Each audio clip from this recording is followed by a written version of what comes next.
Kanselado ang klase sa ilang lugar sa Region 4 dahil sa masamang panahong hatid ng Bagyong Tino. Wala pong pasok ang lahat ng antas sa mga pampubliko at pribadong eskwelahan sa Binangonan, Rizal. Kinder hanggang senior high school at alternative learning system naman ang walang pasok sa Quezon Province. Shift muna sa alternative delivery mode ang mga estudyante sa kolehiyo at graduate school.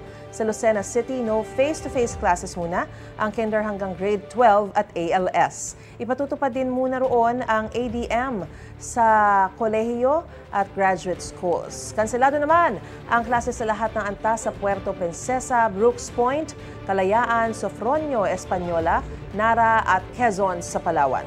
Antabay lang po dito sa unang hirit para sa iba pang announcement ng class suspensions.